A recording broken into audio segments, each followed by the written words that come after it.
Italy or Greece or somewhere. Something turned in Fenwick's breast, grinding, grinding, grinding. How he had longed, oh, how passionately, for just 1 week in Greece, 2 days in Sicily. Sometimes he had thought that he might run to it, but when it had come to the actual counting of the pennies... And now this fool, this fathead, this self-satisfied, conceited, patronizing... He got up, looking out at the golden sun.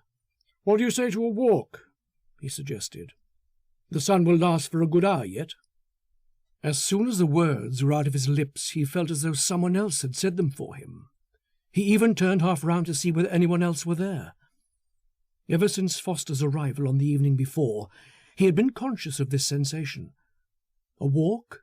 Why should he take Foster for a walk? Show him his beloved country, point out those curves and lines and hollows, the long silver shield of Ullswater, the cloudy purple hills hunched like blankets about the knees of some recumbent giant.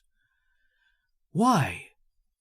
It was as though he had turned round to someone behind him and had said, "You have some further design in this."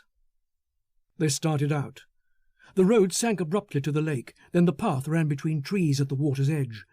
Across the lake, tones of bright yellow light, crocus-hued, rode upon the blue. The hills were dark.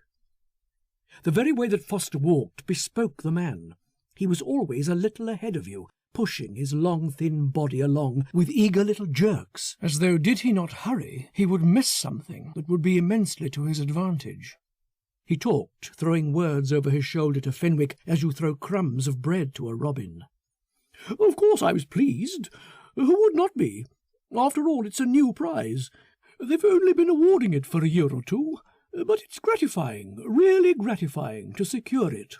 When I opened the envelope and found the cheque there, well, you could have knocked me down with a feather. You could indeed.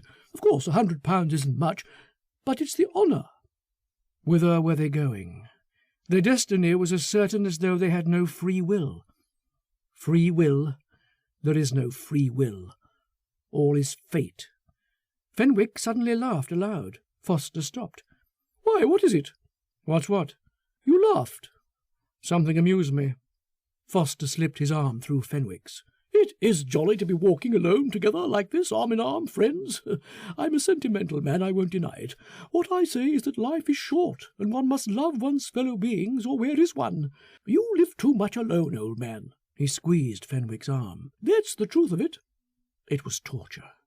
Exquisite, heavenly torture. It was wonderful to feel that thin, bony arm pressing against his. Almost you could hear the beating of that other heart. Wonderful to feel that arm and the temptation to take it in your 2 hands and to bend it and twist it, and then to hear the bones crack, crack, crack. Wonderful to feel that temptation rise through one's body like boiling water, and yet not to yield to it. For a moment Fenwick's hand touched Foster's. Then he drew himself apart. "We're at the village. This is the hotel where they all come in the summer. We turn off at the right here. I'll show you my tarn." "Your tarn?" asked Foster.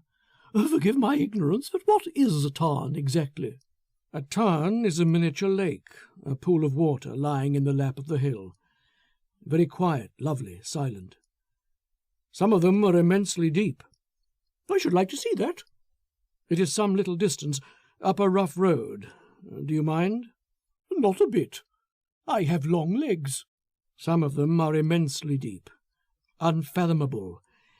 Nobody touched the bottom, but quiet, like glass, with shadows only." "Do you know, Fenwick, but I have always been afraid of water. I've never learnt to swim. I'm afraid to go out of my depth. Isn't that ridiculous? But it is all because at my private school years ago, when I was a small boy, some big fellows took me and held me with my head under the water and nearly drowned me. They did indeed.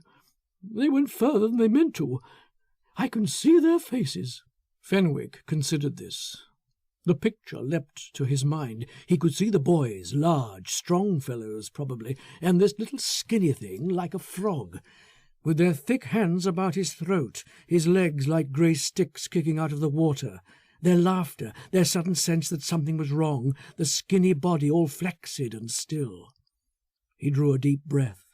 Foster was walking beside him now, not ahead of him, as though he were a little afraid and needed reassurance. Indeed, the scene had changed. Before and behind them stretched the uphill path, loose with shale and stones. On their right, on a ridge at the foot of the hill, were some quarries, almost deserted, but the more melancholy in the fading afternoon because a little work still continued there. Faint sounds came from the gaunt listening chimneys. A stream of water ran and tumbled angrily into a pool below. Once and again a black silhouette, like a question mark, appeared against the darkening hill. It was a little steep here, and Foster puffed and blew. Fenwick hated him the more for that. So thin and spare, and still he could not keep in condition. They stumbled, keeping below the quarry, on the edge of the running water, now green, now a dirty white-grey, pushing their way along the side of the hill.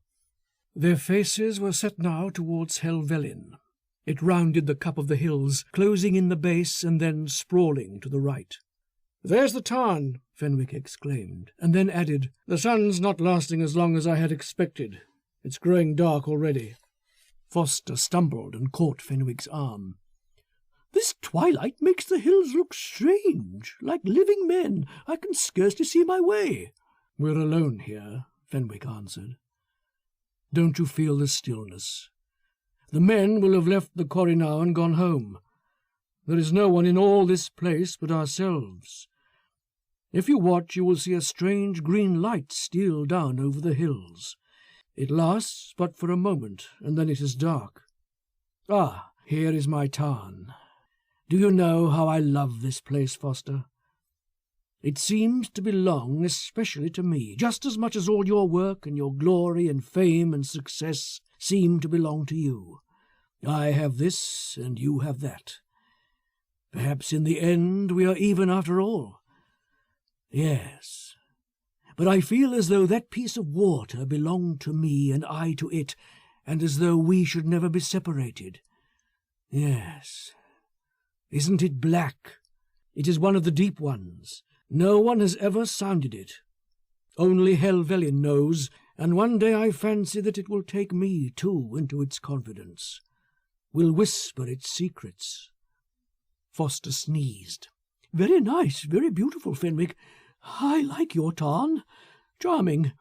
And now let's turn back. That is a difficult walk beneath the quarry. It's chilly, too." "Do you see that little jetty there?" Fenwick led Foster by the arm. "Someone built that out into the water. He had a boat there, I suppose. Come and look down. From the end of the little jetty it looks so deep, and the mountains seem to close round." Fenwick took Foster's arm and led him to the end of the jetty. Indeed, the water looked deep here, deep and very black. Foster peered down. Then he looked up at the hills that did indeed seem to have gathered close around him. He sneezed again. "I've caught a cold, I'm afraid. Let's turn homewards, Fenwick, or we shall never find our way." "Home, then," said Fenwick, and his hands closed about the thin, scraggy neck. For the instant the head half turned, and two startled, strangely childish eyes stared. Then, with a push that was ludicrously simple, the body was impelled forward. There was a sharp cry, a splash, a stir of something white against the swiftly gathering dusk. Again, and then again, then far-spreading ripples, then silence. The silence extended. Having enwrapped the Tarn, it spread as though with finger on lip to the already quiescent hills. Fenwick stared in the silence. He luxuriated in it. He did not move at all. He stood there looking upon the inky water of the Tarn, his arms folded, a man lost in intensest thought. But he was not thinking. He was only conscious of a warm, luxurious relief, a sensuous feeling that was not thought at all. Foster was gone.